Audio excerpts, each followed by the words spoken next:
여러분은 피곤한 손과 연약한 무릎을 강하게 하여 일어나십시오. 오늘 설교의 제목은 나의 마음을 잘 아시는 하나님, 그 네 번째 시간으로요, 다시 시작하고 싶은 나에게입니다. 대부분의 사람들은 저마다 좋아하고 또 자주 하고 싶은 일이 있습니다. 취미나 또 여가라고 부르는 그 일인데요, 저에게는 달리기가 제 취미이자 여가이기도 합니다. 동네 탄천길을 혼자 달리는 그 시간을 저는 참 행복해 합니다. 거칠었던 호흡이 어느새 안정되고 고요하게 제 숨소리만 들리는 순간이 되면 제 머릿속 여기저기서 파편 조각처럼 흩어져 있던 생각들이 제자리를 찾아갑니다. 평소에는 땀이 나면 되게 찝찝해 하거든요. 지금 여기도 덥죠? 저만 덥나요? 더우면 저는 되게 찝찝해 하거든요. 근데 달릴 때 흐르는 땀은 오히려 찝찝해 하는 것이 아니라 상쾌함을 줍니다. 그러니까 달리는 순간 흐르는 땀은 마치 제 몸속에서 빠져나와야 할 나쁜 것들이 흐르는 땀을 통해서 다 빠져나오는 것처럼 느끼게 해주기 때문입니다. 그렇게 달리면서 훈련하고 연습하는 것이 있습니다. 그것은 다른 사람과 경쟁하는 것이 아니라 정한 목표에 도달하는 것입니다. 나를 추월하는 사람 때문에 또는 나보다 뒤에 오는 사람들 신경 쓰느라고 내 페이스를 잃어버리는 게 아니라 처음 정했던 목표를 기억하며 달리는 것을 연습하고 훈련합니다. 어떤 날은 시간이 목표가 될 때도 있고 또 어떤 날은 특정한 거리가 목표가 될 때도 있습니다.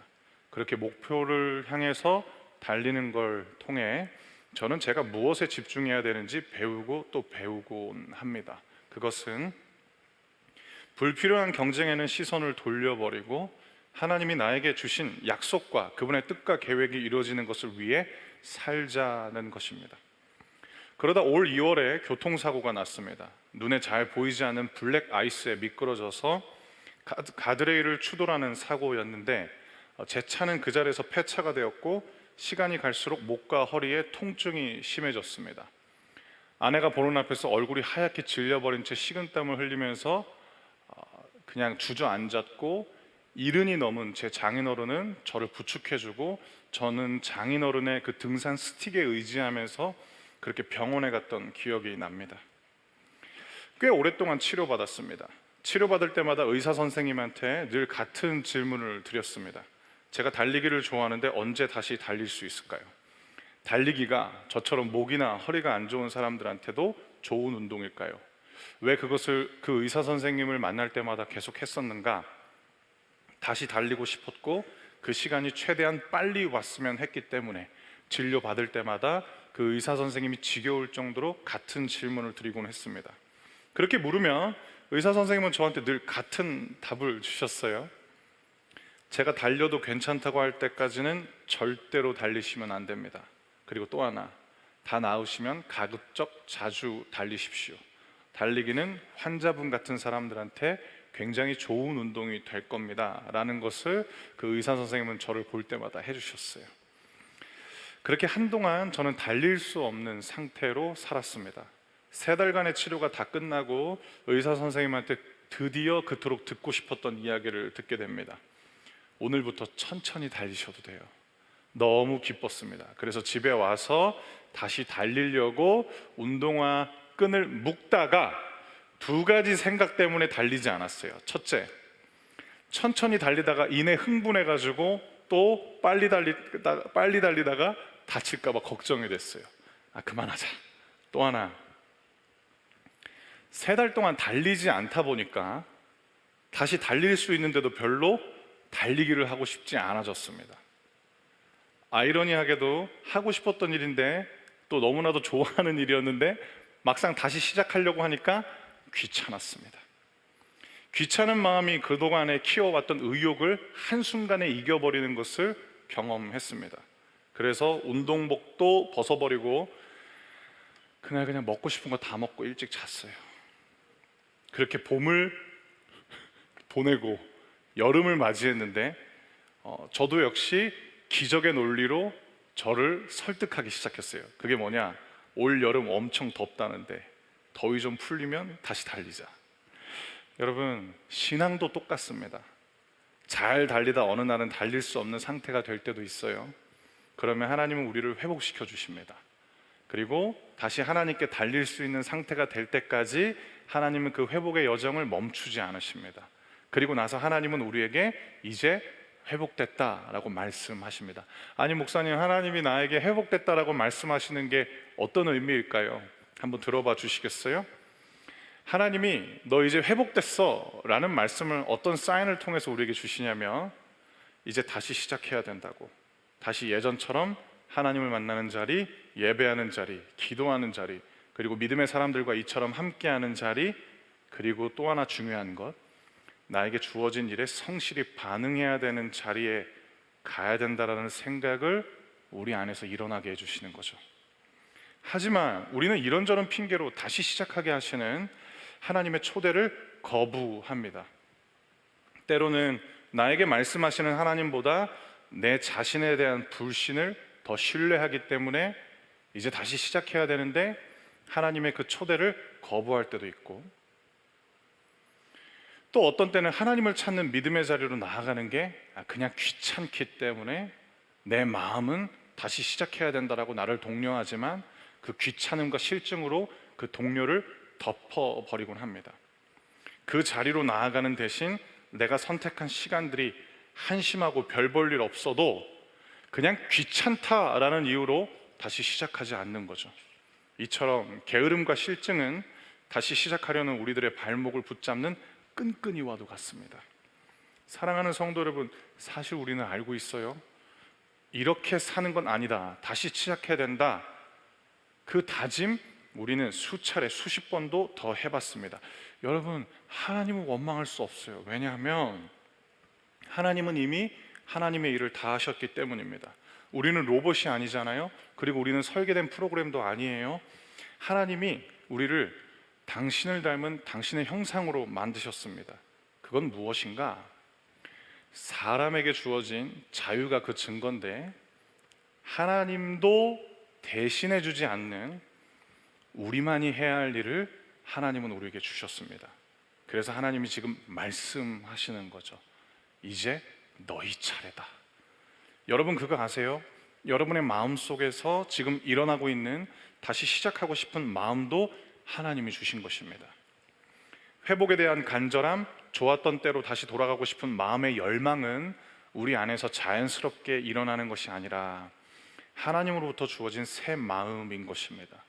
하나님은 지금 여러분들에게 한 번 더 말씀하고 계십니다. 너도 할 수 있다. 다시 시작하고 싶은 우리 마음을 잘 아시는 하나님이 우리가 지금 가장 먼저 해야 할 일에 대해서 말씀하시는데요, 여러분 기억해 주세요. 이거는 하나님이 하셔야 되는 일이 아니라 우리가 해야 되는 일이에요. 그 첫 번째가 무엇인가? 포기하지 않는 것입니다. 이것이 다시 시작하고 싶은 우리가 해야 할 그 첫 번째 일입니다. 히브리서 12장 1절 말씀을 저와 우리 성도님들이 한 절 다 같이 읽어보도록 하겠는데요, 1절입니다. 시작. 우리에게는 이렇게 많은 믿음의 증인들이 있습니다. 그들의 삶은 우리에게 믿음이 무엇인지 말해주고 있습니다. 그러므로 포기하지 말고 우리 앞에 있는 우리의 삶 속에서 방해가 되는 것들은 다 없애버리고 우리를 쉽게 올가매는 죄를 벗어버립시다.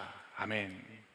히브리서 11장에는 믿음으로 살아간 사람들의 이야기가 기록되어 있습니다.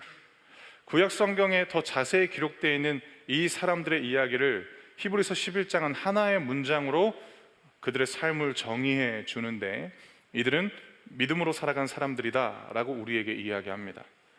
그런데 이들 중에는 어떻게 이런 사람이, 히브리서 11장은 믿음의 명예의 전당이라고도 불리는데 어떻게 이런 사람이 여기에 기록되어 있을까 의문을 갖게 하는 인물이 있는데, 그 중에 한 사람이 누구냐면 삼손입니다. 삼손은 자기를 너무 과신하다가 블레셋 사람들에게 붙잡혔는데, 그는 어떤 군상의 표본이냐면 자기 재능만 믿다가 안일하게 살다 위기를 자초하는 사람들의 표본이라고도 할 수 있어요. 물론 삼손이 마지막 순간에 하나님께 기도하면서 자기가 감당해야 되는 일을 했지만 삼손의 인생 여정을 바라볼 때면 늘 아쉬움이 더 큽니다. 그런 삼손을 어째서 히브리서 11장은 굳이 이 사람도 믿음의 사람이다 라고 우리에게 소개해 주고 있는 것일까? 그런 의문이 있다가 오늘 여러분들과 함께 방금 읽었던 히브리서 12장 1절 말씀을 보면서 이 의문이 해소됐습니다. 그 히브리서 12장 1절에 포기하지 말고라는 그 구절 때문에 삼손에 대해서 새롭게 생각하게 된 것입니다. 그렇지, 다시 시작하고 싶을 때 삼손은 포기하지 않고 하나님을 찾고 자신이 할 수 있는 일을 했지라고 생각하면서 삼손이 그래서 믿음의 명예의 전당에 오를 수 있었구나 라고 이해됐습니다. 사랑하는 성도 여러분, 이 관점으로 보자면 하나님이 귀하게 보시는 것은 탁월함이나 완벽함이 아니라 포기하지 않고 다시 시작하는 믿음입니다. 사랑하는 성도 여러분, 하나님은 절대로 우리를 포기하지 않으십니다. 이제 우리 차례입니다. 포기하지 말고 하나님을 찾으십시오. 그리고 하나님께 도와달라고 기도한 뒤에 여러분 스스로를 다시 시작하고 싶은 상황으로 끌고 가십시오. 그러면 여러분은 이미 이전과는 다른 사람이 된 것입니다. 포기했던 사람에게 포기하지 않고 다시 시작한 사람으로 바뀌게 된 것입니다. 비록 우리가 생각하는 성공에 도달하지 못했다 하더라도 포기했던 사람과 다시 시작한 사람이 어떻게 같은 사람이 되겠어요? 지난 한 해 동안에 시간이 될 때면 제가 만났던 한 형제님이 있었는데 그 형제님이 마음이 아픈 형제님이었어요. 그런데 회복하고 이제 다시 복학을 해서 공부를 하고 자신이 달려가려고 했던 길을 가려고 했어요. 근데 그 형제님이 다시 마음이 아파서 다시 휴학을 했어요. 제가 그 형제님한테 이런 얘기를 했어요. 당신은 이미 예전과 다른 사람이라고. 당신은 중도에 포기한 사람이 아니라 당신은 다시 시작한 사람이라고. 그리고 오늘 이 예배 자리에 다시 나오라고. 마음이 아프고 힘들어도 다시 시작하자고. 사랑하는 성도 여러분, 포기해서 멈춰버린 사람과 포기하지 않고 다시 그 출발선에 선 사람은 완전히 다른 사람입니다. 지금 하나님이 여러분을 그 완전히 다른 사람이 되라고 부르고 계십니다. 하나님은 하나님의 일을 다 하셨어요. 이제는 우리 차례인 것입니다. 다시 시작하고 싶은 우리가 해야 할 두 번째 일은 방해가 되는 것들을 다 없애버려라 라는 것입니다. 이것이 하나님이 오늘 우리에게 주시는 이거는 너희들의 몫이야 라는 말씀인 것입니다. 방해가 되는 것들은 다 없애버리라 라는 것. 이번에는 히브리서 12장 1절부터 4절 말씀인데요, 히브리서 12장 1절부터 4절 말씀을 저와 우리 성도님들이 한 절씩 읽도록 하겠습니다. 제가 먼저 1절을 읽을게요. 우리에게는 이렇게 많은 믿음의 증인들이 있습니다. 그들의 삶은 우리에게 믿음이 무엇인지 말해주고 있습니다. 그러므로 포기하지 말고 우리 앞에 있는 경주를 열심히 합시다. 우리의 삶 속에서 방해가 되는 것들은 다 없애버리고 우리를 쉽게 올가매는 죄를 벗어버립시다. 2절,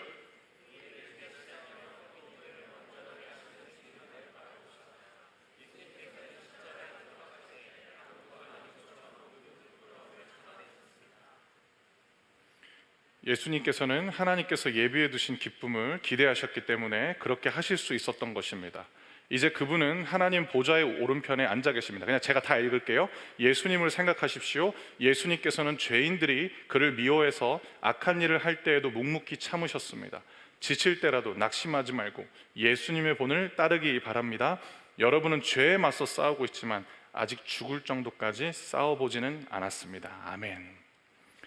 부족함만이 다시 시작하고 싶은 우리를 방해하는 이유의 전부는 아닙니다. 때로는 너무 많은 것들이 다시 시작하려는 우리들의 발걸음을 멈추게 할 때도 있습니다. 여러분을 방해하는 것들은 무엇입니까? 그저 흘러가는 대로 살아가는 삶 말고 내가 살고 싶어하는 삶을 중단하게 하는 것들은 무엇입니까? 우리는 그것이 어떤 것인지 깨달아야 합니다. 아직 하나님을 믿지 않는 사람들에게는 이 말이 공감되지 않겠지만 하나님을 믿고 있는 성도인 여러분들에게는 하나님의 사람답게 살고 싶은 꿈이 생겼을 것입니다. 이것이 우리가 살고 싶은 삶이에요. 예수님께서 가르쳐 주신 것처럼 우리의 착한 행실을 통해서 우리가 믿는 하나님의 영광 받으시는 삶, 이것이 성도가 되면 자연스럽게 갖게 되는 마음의 소원이요, 살고 싶은 삶입니다. 하나님을 믿게 되었다면 적어도 나의 허영이나 세속적인 욕망에 몰두하는 것은 잘못된 것이다 라는 것에 성도는 다 동의합니다.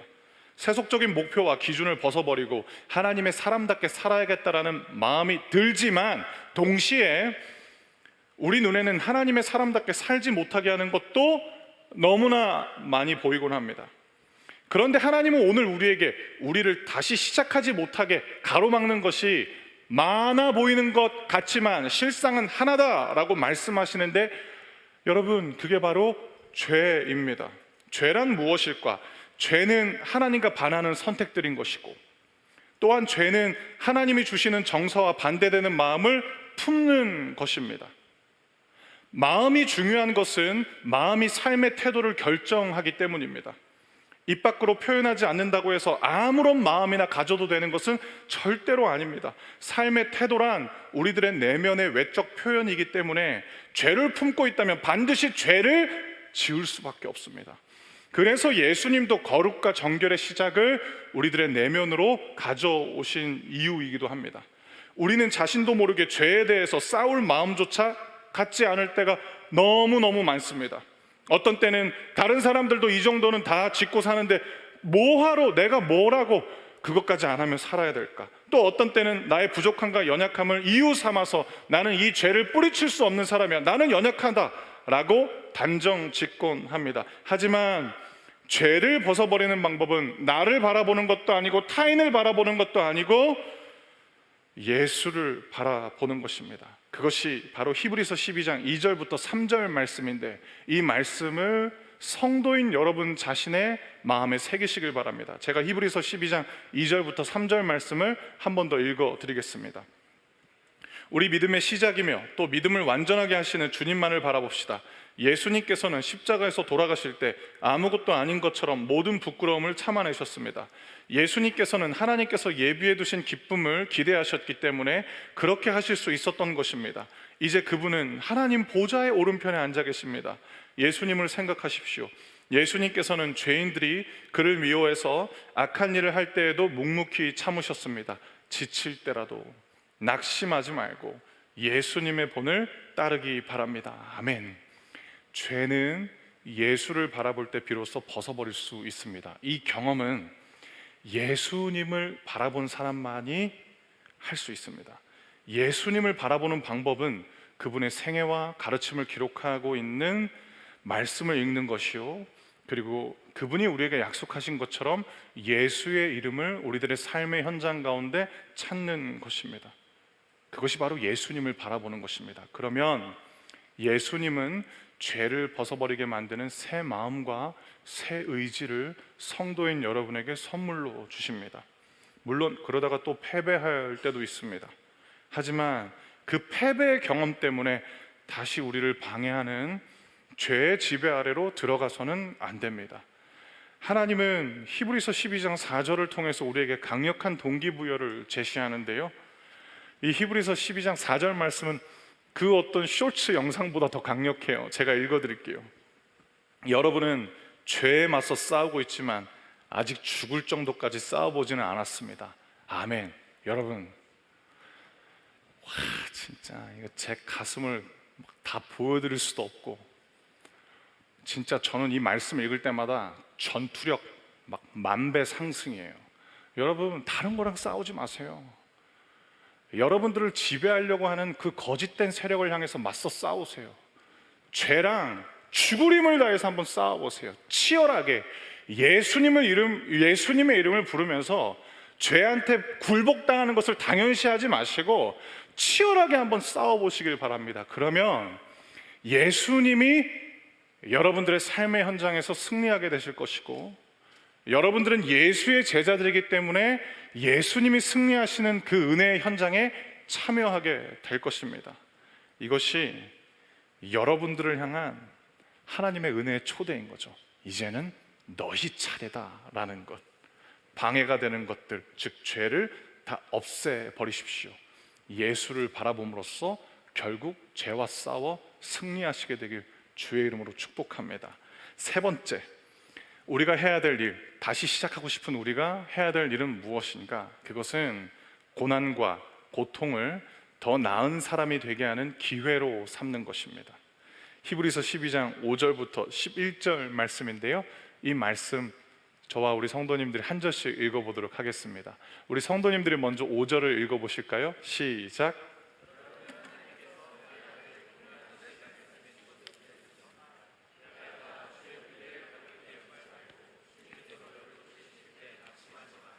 주님께서는 사랑하는 자에게 벌을 주시고 그의 아들로 받아들인 자들을 채찍질 하신다.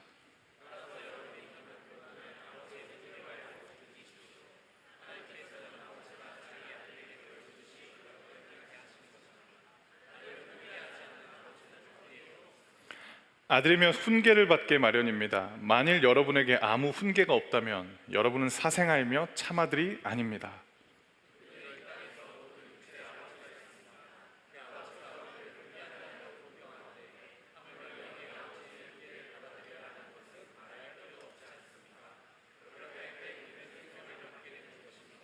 이 땅에서의 아버지는 그들이 가장 좋다고 생각하는 대로 우리를 벌합니다. 그러나 하나님께서는 우리가 그분의 거룩하심을 담게 하기 위해 벌하십니다.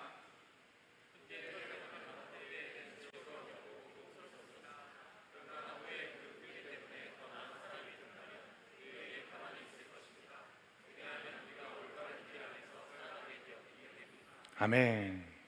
사랑하는 성도 여러분, 고통과 고난이 없는 사람은 없습니다. 어디에도 그런 인생은 존재하지 않습니다.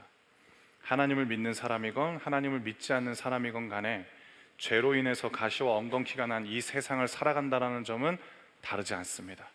모든 이들에게 고통과 고난은 반드시 찾아오기 마련입니다. 그런데 가끔씩 이런 생각을 할 때가 있어요. 저만 할까봐 겁나는데 한번 얘기해 볼게요. 어떤 면에서는 고통과 고난 앞에서 하나님을 믿지 않는 사람들이 참 쉽고 간단하게 반응할 수 있겠구나라는 생각을 해봅니다. 고통과 고난이 왔을 때 하나님을 알지 못하는 사람들은 이 표현을 이해해 주세요. 아, 재수없게, 그러면서 훌훌 털어버릴 때도 있습니다.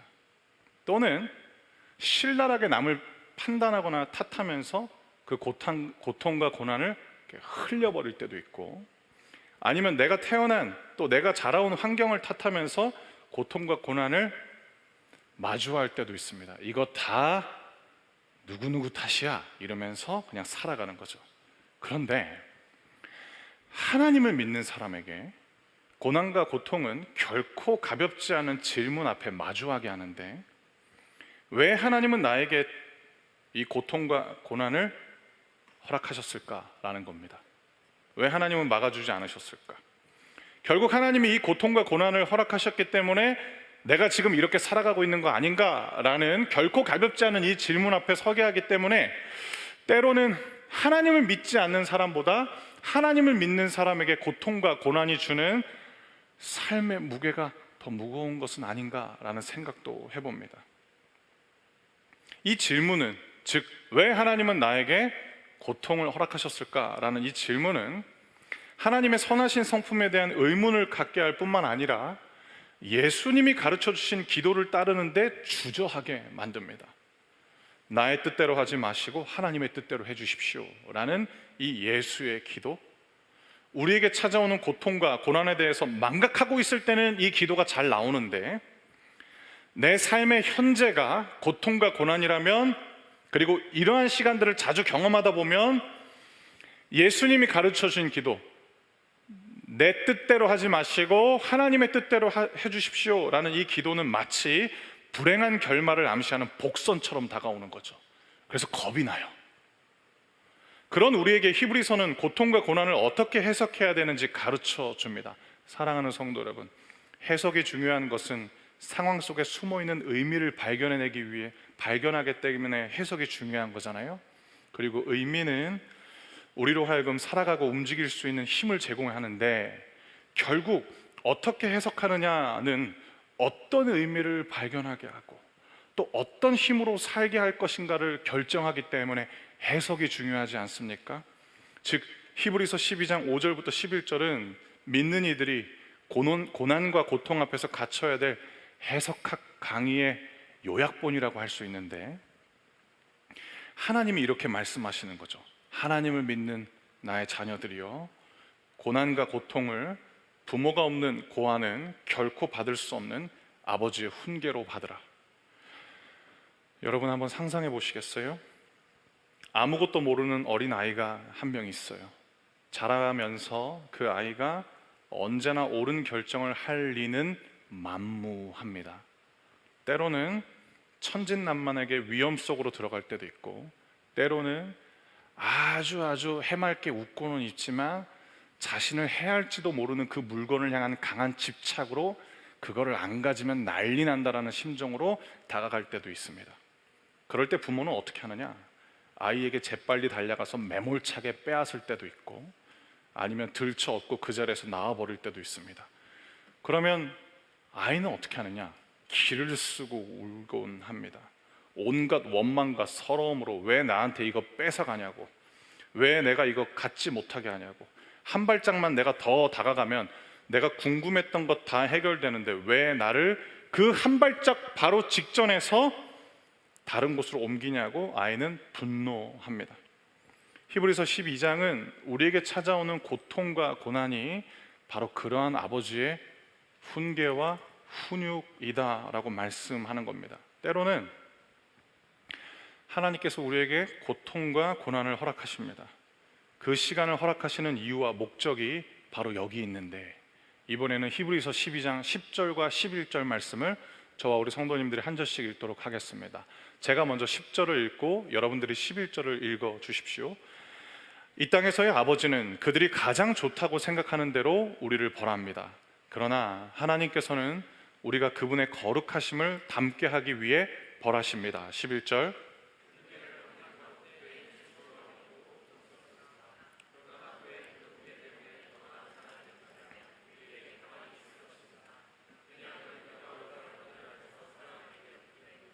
아멘. 하나님은 우리가 그분의 거룩하심을 닮길 바라십니다. 하나님의 거룩하심을 닮는다는 것은 하나님의 성품과 하나님의 가치관을 닮아가는 뜻입니다. 복잡하지 않습니다.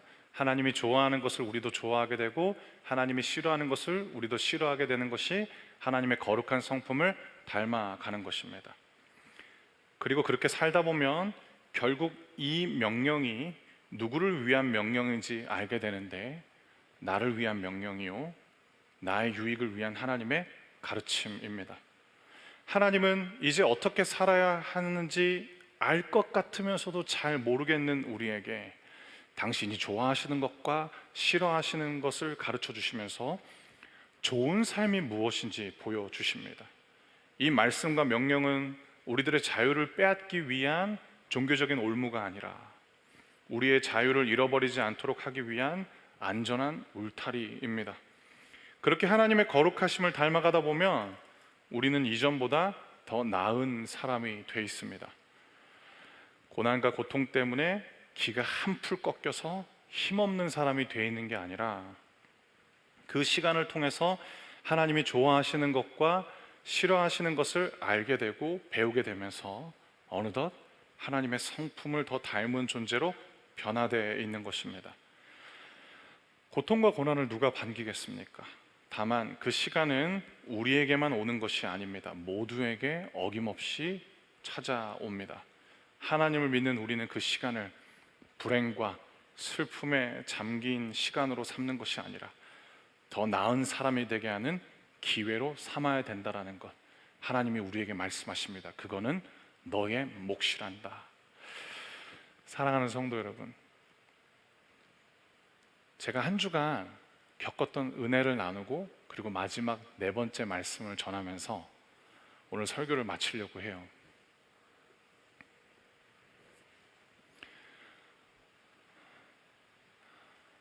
여호수아 목사님이 주중에 저한테 멘토링을 하셨어요.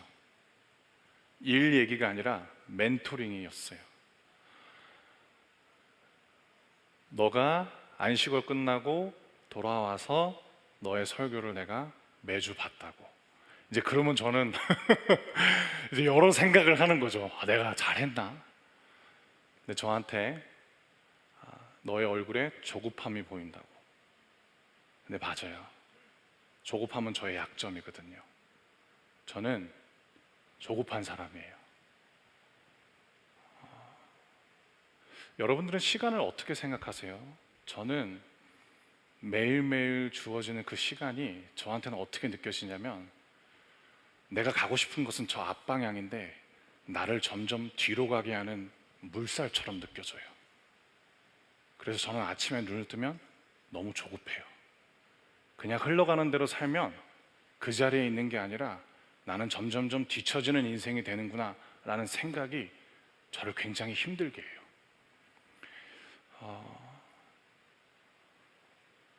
저의 믿음의 선생님이 저한테 그런 멘토링을 해줬을 때 제가 혼자 가서 기도했어요.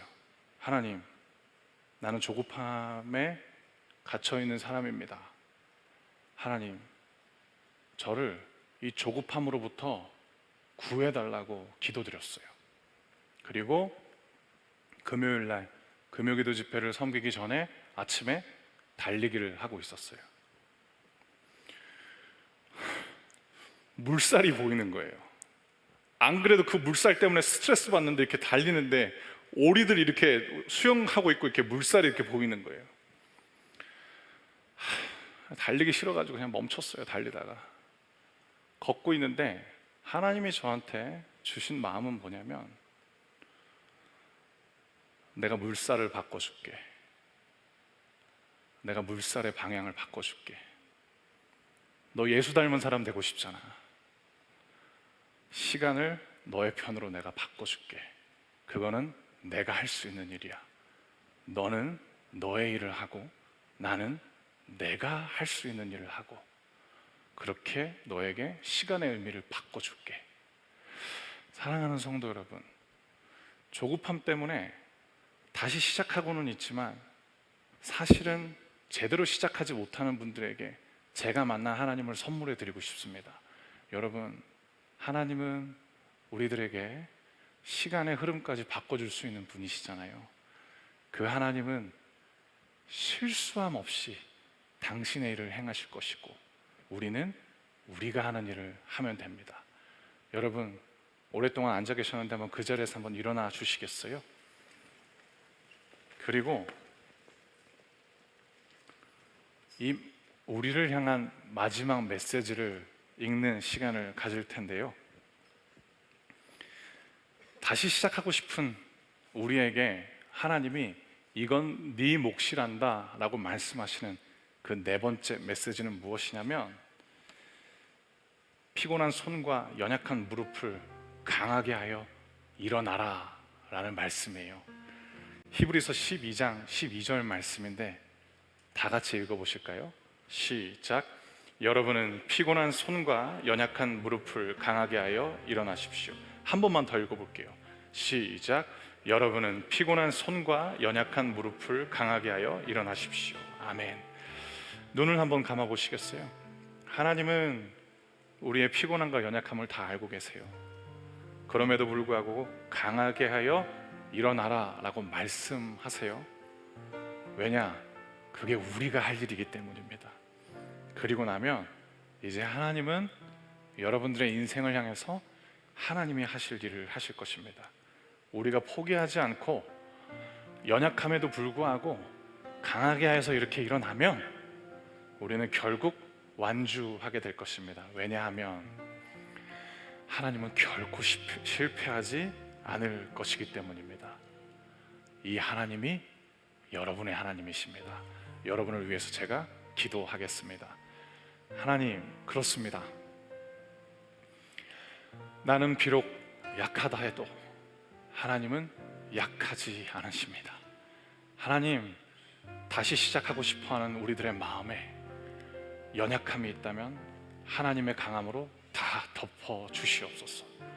하나님은 하나님의 일을 실수하지 않고 완수하실 것이기에 하나님, 우리는 우리가 할 일을 하면서 내 영혼 주님께 의탁합니다.